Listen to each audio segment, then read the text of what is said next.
kusikia ni gani ama ni yapi Mungu ametuandalia. Jioni ya leo ndio ningeweza kukukaribisha mwenye uko na dhehebu na mwenye huna, ili tukaweze kubarikiwa pamoja na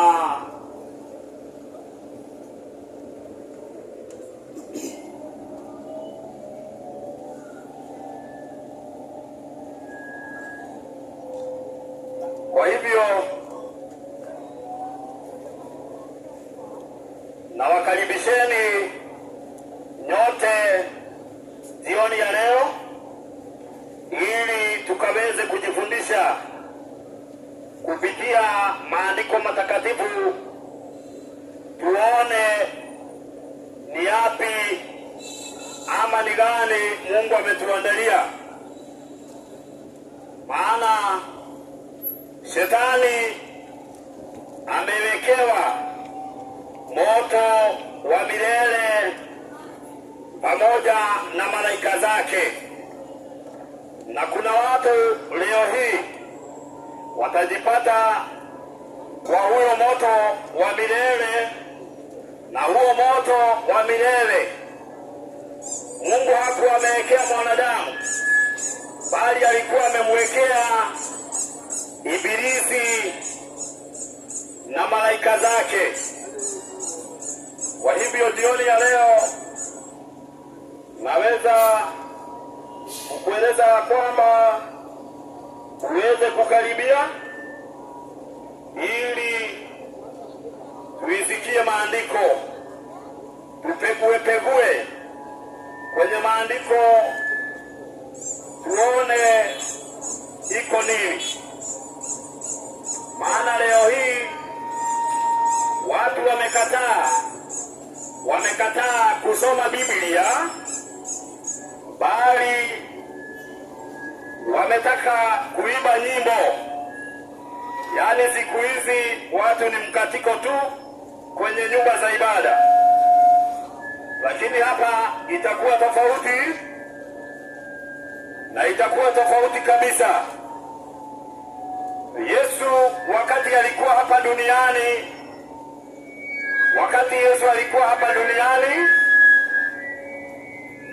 alitembea akampata mwanamke Msamaria, na huyu mwanamke Msamaria alikuwa akitega maji, na wakati alikuwa anatega maji, Yesu Kristo alimuongelesha ama alinena na yeye. Wakati alikuwa ananena na yeye, alimueleza maneno, akamweleza ya kwamba aje aendee mumewe, aje naye. Ule mwanamke Msamaria alisema ya kwamba hana mume, maana hata amekuwa na waume 5, na hata mwenye alikuwa nyumbani mwake siku hiyo aliweza kusema ya kwamba sio mumewe. Yesu akamwambia, umenena vyema.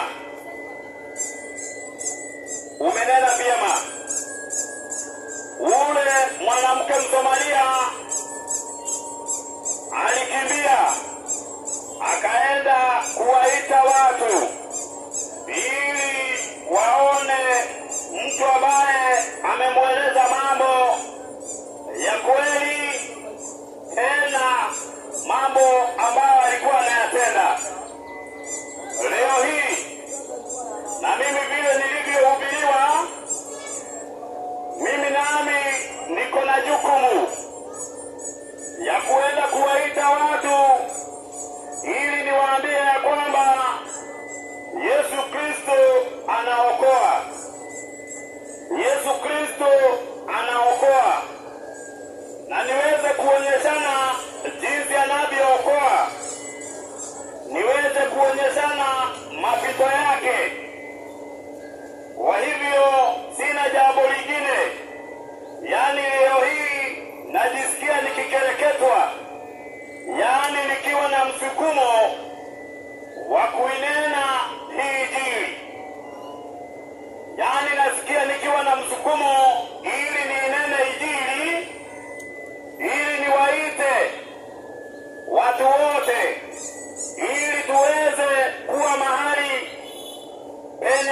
ya Mungu inataka, yaani kwa nyumba ya ibada ya Mungu.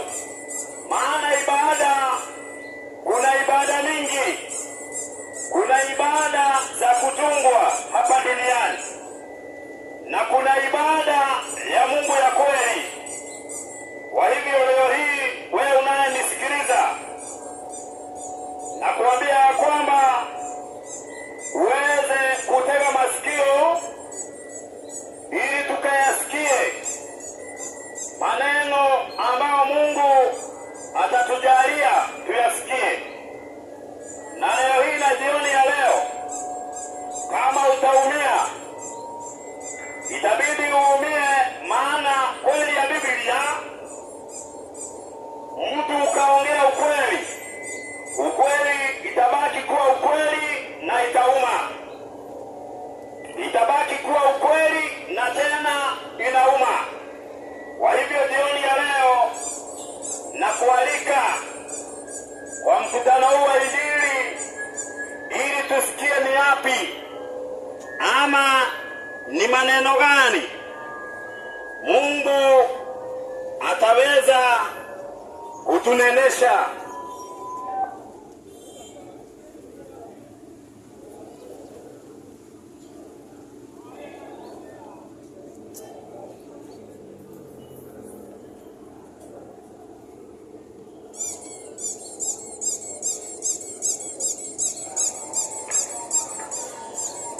Moja kwa moja nitaingia kwenye maandiko matakatifu.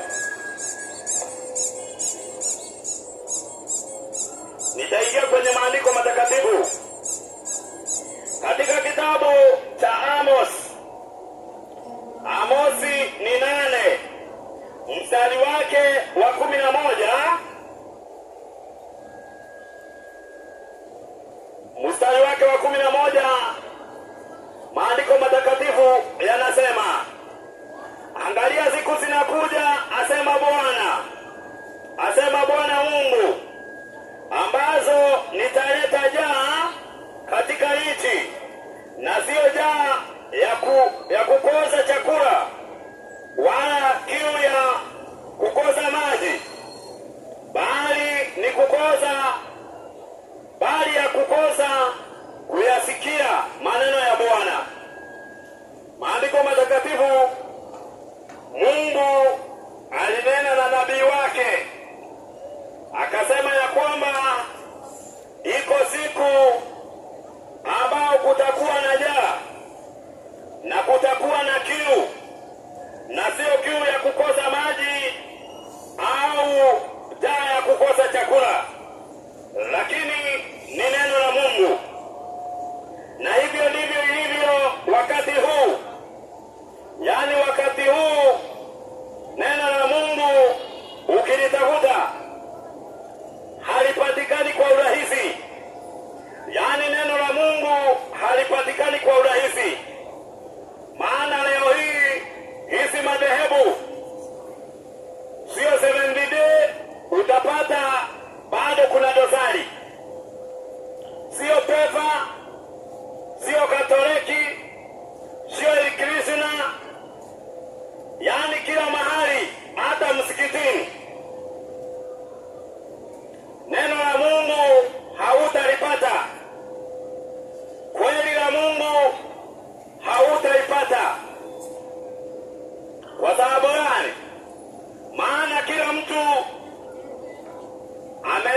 ubatizo wake, na bado wote, hakuna mwenye anasema haendi mbinguni. Hakuna mwenye anasema haendi mbinguni. Kila mtu anaenda mbinguni, lakini hiyo mbingu hataki kujua anapaswa akae namna gani. Juu hata mchungaji hataki kukuambia, bali mchungaji anataka kukuambia toa toa. Toa toa. Na hivyo ndivyo ilivyo wakati huu. Katika kitabu cha Waefeso 2 aya yake 20, nitapima manabii, hata kama ni nabii wako, hata kama ni nabii wako nitampima. Hapa ni Biblia tu itaongea, hapa ni Biblia itaongea. Wewe na kanisa yako eka kwa mfuko, wewe na kanisa yako eka kwa mfuko. Kama wewe unapenda dhehebu lako utaumia, lakini kama unapenda kweli ya Biblia utakuwa mwenye kufurahia. Kitabu ni kile cha Waefeso 2 aya yake 20. Maandiko matakatifu inasema hivi. Kitabu ni kile cha Waefeso 2 aya yake ya 20. Inasema pumzi ya Bwana, mumejengwa juu ya misingi ya mitume na manabii, naye Kristo mwenyewe ni jiwe kuu la pembeni. Maandiko matakatifu inasema ya kwamba tumejengwa juu ya misingi ya mitume na manabii, naye Kristo Yesu iwe jiwe kuu la pembeni. Yaani leo hii tunapaswa tuangalie, ikiwa dhehebu lako halijajengwa kulingana na vile mitume na manabii walivyofanya, kwa kweli hata kama mumejenga ghorofa, hilo sio kanisa la Mungu. Hilo sio kanisa la Mungu, kwa sababu mitume na manabii walitangulia, na tunapaswa tujifundishe kwao.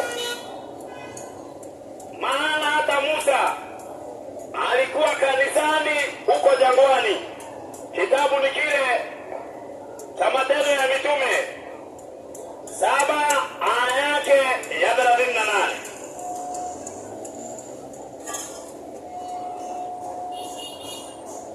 Maandiko matakatifu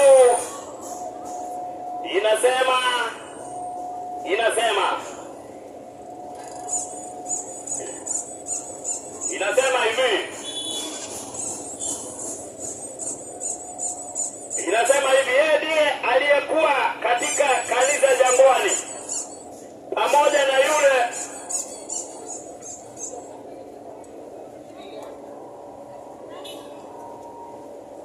nianze haya yake ya 37. Musa huyo ndiye aliyewaambia Waisraeli, Bwana Mungu wenu atawainulia nabii katika ndugu zenu kama mimi, musikieni yeye.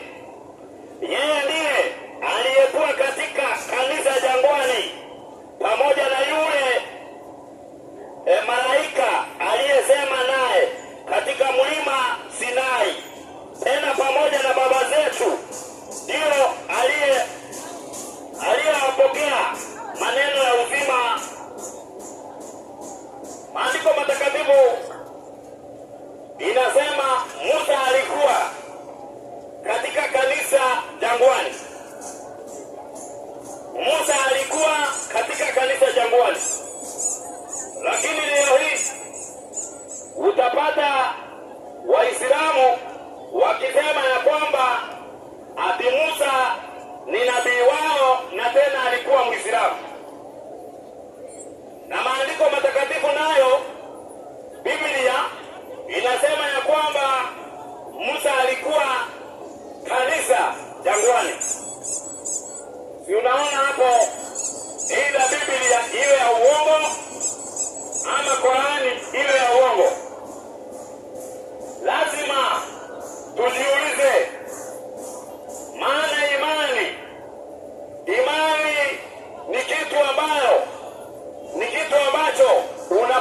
kuchunga kama vile unachunga uhai wako.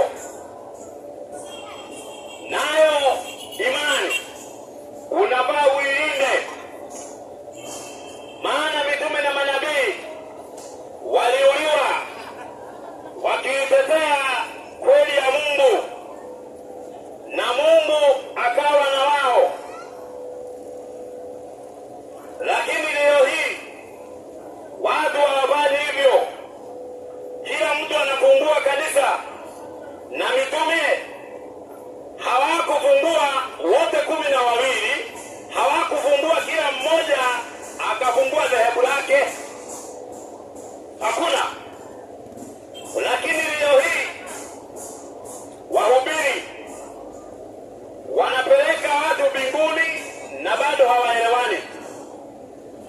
Hii ni piku gani watu wanaenda na wakiwa hapa duniani hawasikizani? Tunaona ni mtihani. Watu wanapaswa wakae, wajadiliane na waweke imani zao kando. Lakini Biblia iweze kuwa ndio kioo ama kipimo cha kupimia. Ndio maana Biblia ikasema ya kwamba tumejengwa katika misingi ya mitume na manabii. Mitume na manabii. Kwa hivyo dhehebu lako ukiangalia ya kwamba halipelekani na jinsi manabii wa Biblia walivyofanya, unasema ya kwamba hiyo sio dhehebu la Mungu, unatoka. Maana dhehebu la Mungu, kanisa la Mungu sio jengo, hapana. Lakini kanisa la Mungu ni waaminio. Na duniani hakuna salama. Hakuna salama. Maana iko siku ya hukumu ambayo kila mmoja atahukumiwa kwa kadiri na matendo yake. Kwa kadiri na matendo yake. Lakini leo hii kitu ya kwanza siwezi nikakuambia ati uko salama ukiwa kwa dhehebu ama ukiwa kwa udini yenye Biblia ikipima inaweka nje. Maana watu leo hii wanataka kuhubiriwa pokea. Yaani leo hii Mungu anawezaje kukupokeza saa hii pikipiki ati nikuambie upokee niipate kwako, si nitakufunga? Lakini madhehebu ya leo watu wanaambiwa pokea. Watu wanaambiwa pokea. Watu wanaambiwa pokea. Leo hii watu hakuna kitu kingine wanaambiwa ni kupokea. Yaani watu leo hii mpaka wako na ushuhuda ya uongo katika madhehebu. Wachana na walevi kwanza na malaya, au wachana na wao kwanza. Yeye anajutia. Jua hata hafurahii. Ama kuna mlevi ambaye anafurahia kwa ulevi wake. Si amefungwa na anajiona ya kwamba amefungwa. Lakini kuna mlevi mwingine ako ndani ya dhehebu na bado anang'ang'ana, na Biblia inamuonyesha ya kwamba haufuati kweli.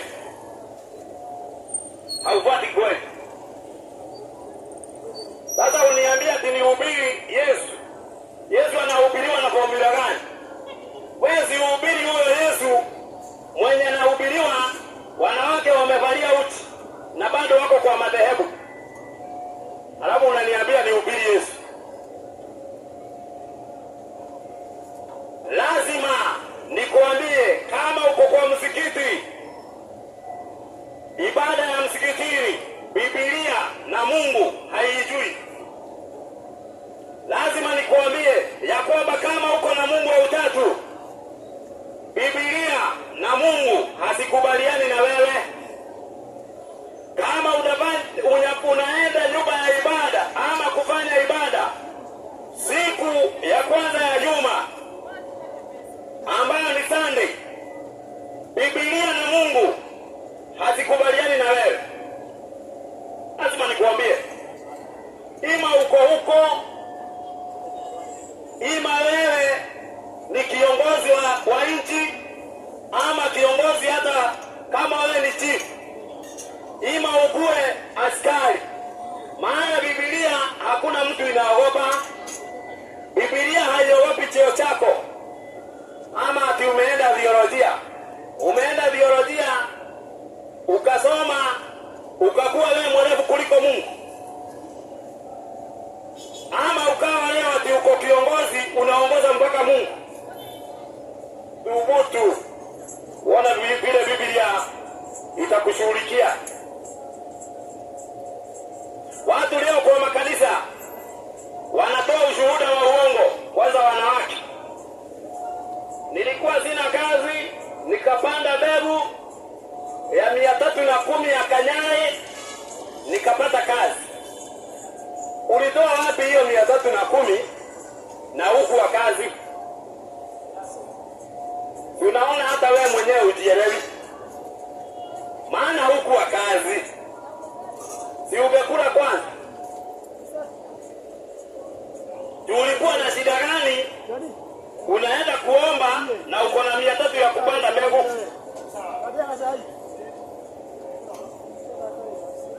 Lakini mtu ukimwambia hivyo, ndio anapenda kanyare wake, atakukasirikia. Mwingine ni nabii David Owool ambaye ako na mafundisho ya uongo, lakini kwa uvaaji amevalisha wamama kabuti mrefu. Hiyo ameweza. Lakini mafundisho zingine ako na ufundisho wa unyakuo wa siri, ambao Biblia haisemi ya kwamba kuna unyakuo wa siri. Maana Yesu akija utapigwa tarumbeta na malaika atakuja na malaika watakatifu, na kutakuwa na mitetemeko Yesu akija. Lakini nabii wa kukula pesa ya kinyozi David Owool, na mwenye hata anaweza mwambia aje tufanye mdahalo na yeye, niko tayari kwa gharama zozote wakati wowote, na analindwa na GSU na AP, kwani Mungu wake amlindi.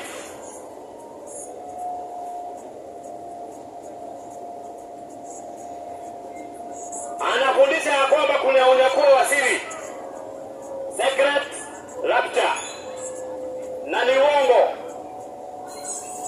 Yesu akija atakuja na malaika watakatifu wakipiga tarumbeta,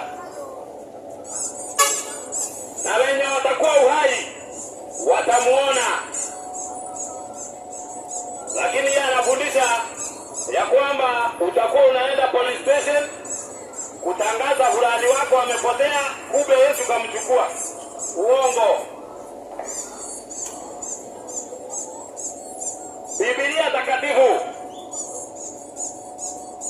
watu wamekataa kuisoma, wamekuwa ni kanyanga twende. Mtu akikuja juu ako na tumbo na gari na suti, ati yeye ndiye anajua Mungu zaidi. Sio hivyo. Lazima ukuwe na elimu yenye umefundishwa na Mungu. Kitabu ni kile cha Yohana 6 aya yake 45.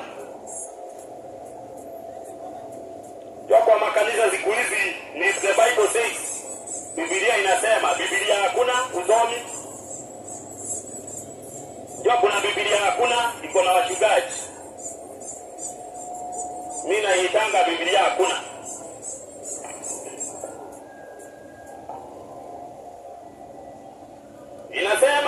Inasema kitabu ni kile cha Yohana, Injili ya Yohana 6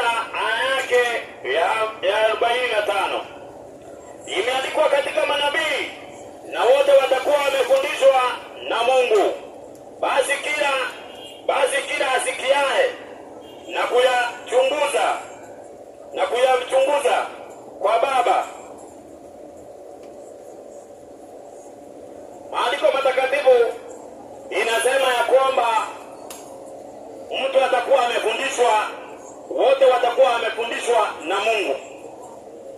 Kwa hivyo lazima Mungu akufundishe katika Biblia. Maana Biblia takatifu inasemaje? Kitabu ni kile cha Isaya 34 aya ya 16. Lakini leo hii watu wamekataa kusoma Biblia. Wanasoma Biblia hakuna. Inaitwa The Bible Says. Na mtu mpaka ana sweat. Na anaongea na sauti kubwa, na aongeaji hivyo akikula githeri, akiitisha bibi yake chakula, aongeaji hivyo.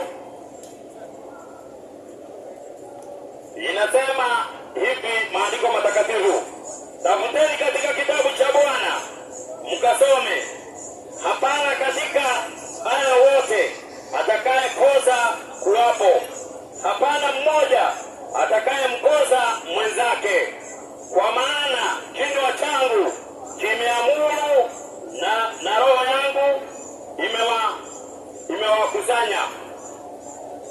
Lazima tusome Biblia, tutafute kwenye Biblia. Leo hii ukiona nabii yote analindwa na AP, ila alindwe na jeshi, alindwe na GSU, huyo sio nabii wa Mungu. Kwa nini? Katika kitabu cha Isaya, katika kitabu cha Mathayo 27 aya yake ya 52, Yesu kuna maneno alisema. Lakini leo hii mpaka nabii Ezekiel analindwa na maaskari. Yaani hata huwezi mkaribia. Na watu wanatoka mbalimbali kwenda kuangalia miujiza. Yaani leo hii ukitaka kujua manabii wa Mungu hatuangalii kwa miujiza. Inasema hivi,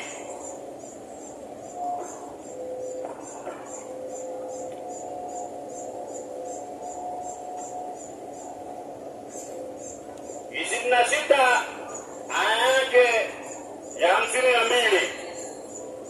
Kitabu ni kile cha Mathayo.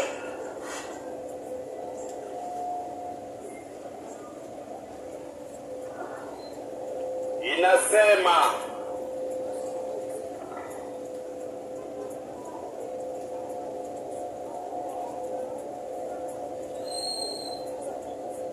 ndipo Yesu akamwambia, rudisha upanga wako mahali pake, maana yeyote aushikao upanga ataangamia kwa upanga.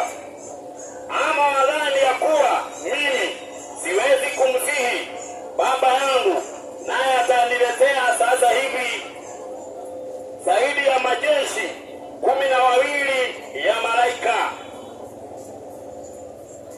Wakati moja Yesu wakiwa na Petro, Yesu akija kushikwa, kukamatwa, Petro alitoa upanga na akamkata, akakata mmoja wale waliokuwa wanashika Yesu, akamkata sikio. Yesu akamwambia, rudisha upanga walanini mwake, maana yeyote aushikaye upanga ataangamia kwa upanga. Na akamwambia ya kwamba unadhani ya kwamba siwezi kumsihi Baba na anitumie jeshi ya malaika? Kwa hivyo watu wa Mungu wanalindwa na malaika wa Mungu. Yaani kuna nguvu za kuwalinda wajumbe wa Mungu. Ukiona leo hii mtu analindwa na babonza ama GSU ama AP, huyo sio nabii wa Mungu. Sio nabii wa Mungu. Na kama kunaye anaweza tetea hiyo, aseme nimedanganya, maiki niko nazo 2 kama uko na swali. Lakini ni swali kulingana na udhehebu. Lakini kama ni swali ya kuniuliza ya siasa, hiyo sijui. Hiyo mimi ni mteja na hiyo. Leo hii watu kwa makanisa wako kwa makanisa na bado wanaanguka. Ati ni roho inawaangusha. Na bado watu wamejaajaa huko. Ati wanaangushwa na roho. Lakini sio kweli. Maana roho wa Mungu haangushangi mtu. Roho wa Mungu haangushangi mtu. Ukiona mtu akianguka anatumia roho za mashetani. Maana Mungu hawezi akakuangusha. Hawezi. Mungu amepea watu roho wake. Roho wa Mungu anakaa ndani yao. Hawaanguki. Lakini leo hii kwa nyumba za ibada kuna vituko. Mpaka roho anaangusha watu, anaharibu mpaka viti za plastic zinavunjika. Na ni kwa kanisa. Wewe unaonaje leo hii muangushane, alafu uende kwa daktari umwambie sijui mguu, sijui mkono? Ati roho alikuja kwa kanisa, nilipokea roho akaniangusha nikaumia. Unaonaje? Hata huyo daktari atakubeba aje? Unaona daktari atakubeba aje ati umeumia kwa sababu roho amekuingia? Lakini watu wamejaa kwa hizo ibada. Na huo roho tena lazima kutengenezwe. Na watu waongee, kila mtu aongee. Yaani hata watu hawaelewani. Leo hii kwanza na hapa kijiji. Juu wakati moja nilikuwa naishi hata mimi kijiji. Hizo makanisa za ajabu. Unapata mtu hata asubuhi anaamka anaomba na sauti mpaka hata ulali. Ni kama anaongelesha Mungu mwenye ako mbali. Unaongelesha Mungu kama unamuongelesha ako mbali. Najua zamani, maana hata mimi niko na zamani yangu. Zamani wakati simu zilikuja. Mzazi wale wazee angepigiwa simu, alikuwa anaongea na sauti kubwa, ndio hata wewe anajua uko mbali. Anaongea na sauti kubwa. Lakini leo hii hata unaweza ukaongea na sauti kidogo, juu unaelewa ya kwamba hiyo simu, hiyo connection, hata huo ni kama ako tu hapa. Lakini leo hii watu kwa nyumba ya ibada, mpaka hata wakiwa kwa manyumba zao, mpaka wanaongea lugha zingine, shagarabagara, sabara mananasi, sikaraba sikapenzeli, lugha za ajabu. Ati ni lugha za malaika. Hakuna malaika anaongeanga hizo shagarabagara. Hakuna. Malaika anaongea hizo lugha za shagarabagara.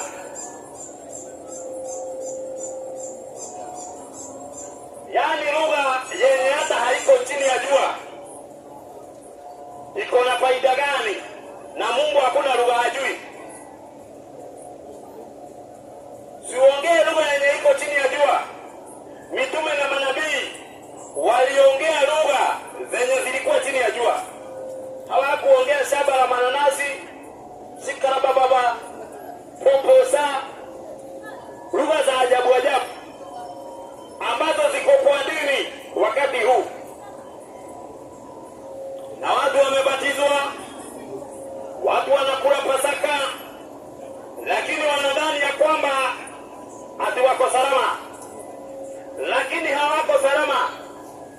Yaani huko chenye unafanywa ni kuibiwa tu, ni utapeli tu.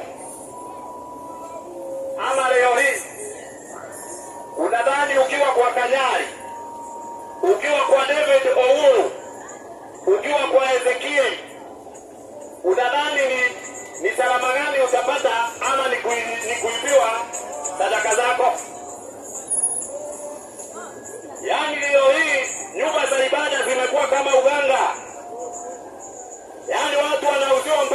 vinywaji, wanauziwa vitambaa, na bado watu huko ndio watu wamejaa huko. Ndio hawataki kusoma Biblia. Watu wamejaa huko. Ngoja nikuambie leo hii, ukiwa kwa imani yenye hifadhi, ukiwa kwenye imani yenye hifadhi, nataka kukuhadharisha usiseme ya kwamba hukuambiwa. Nataka kukuambia hivi, ukiwa kwa ibada yenye histahili, ni kupotea utapotea.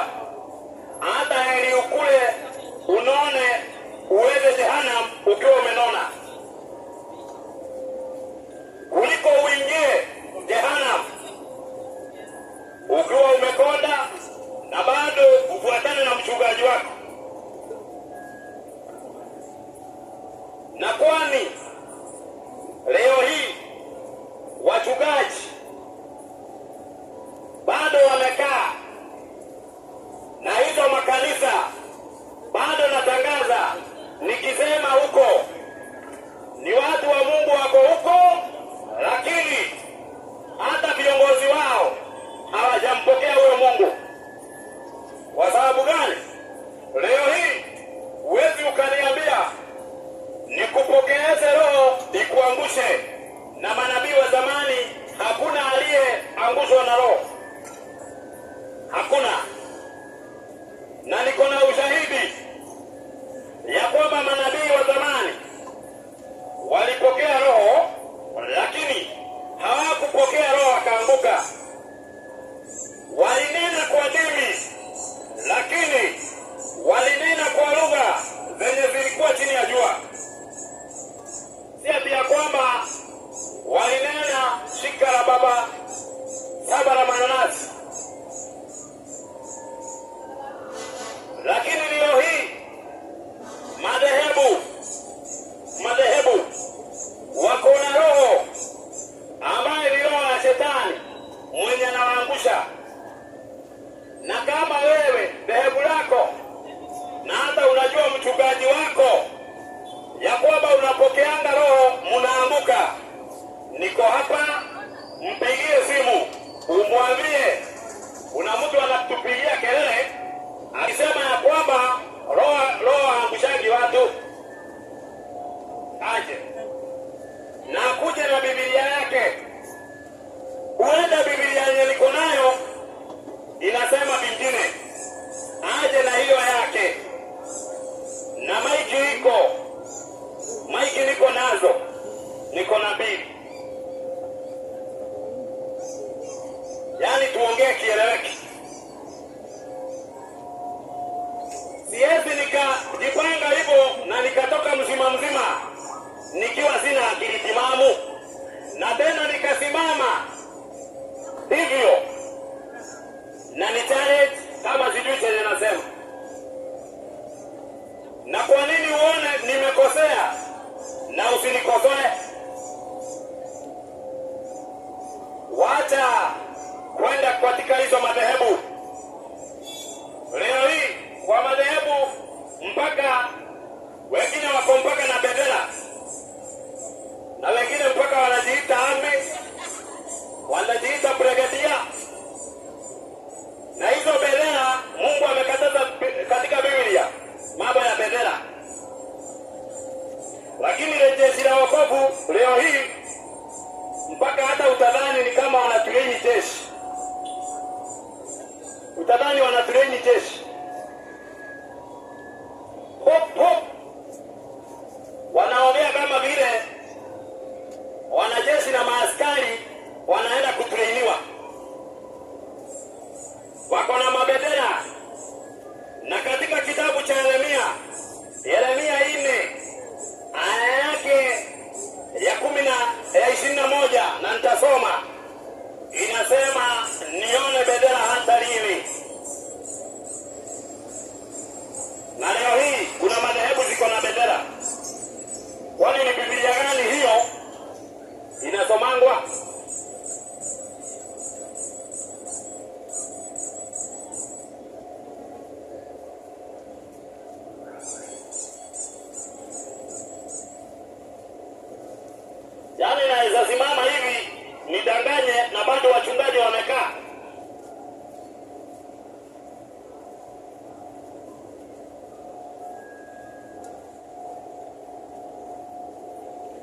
inasema hivi: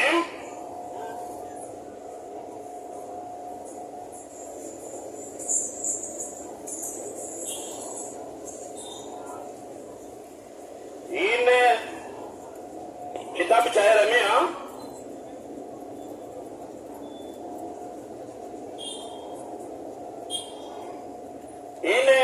moja yake inasema hivi: nione bendera hata lini, na kuisikia sauti ya tarumbeta. Mungu anauliza ya kwamba aone bendera hata lini na sauti ya tarumbeta. Lakini leo hii jeshi la wokovu na letu msalaba wako na bendera. Kuna Wakorintho wengine pia, wana Israeli, sijui AK hizo AG, bado wako na bendera,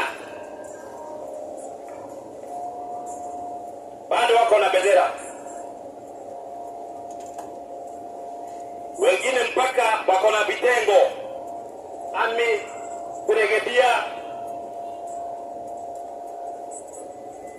Na bado ukiwasikia utasikia wanatraini jeshi, yaani mnatraini jeshi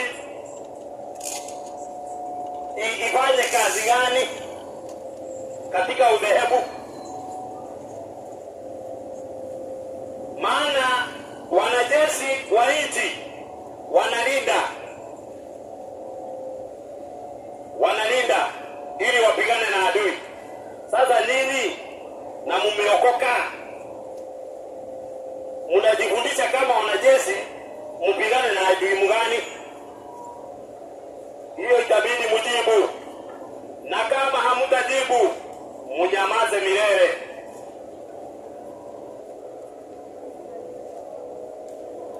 Sasa ngoja tuingie kwa watu wa Muhuka nao.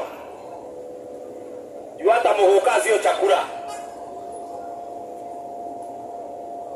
Muhuka sio chakula. Chang'aa sio chakula. Na kama kunaye pia anasemanga ati Yesu alitengeneza pombe, ukuje na hiyo andiko. Na hapa nataka msomi. Sitaki Mkristo wa kwenda tu ama mwenye alipelekwa kanisani na bibi. Yaani mpaka wanaume leo hii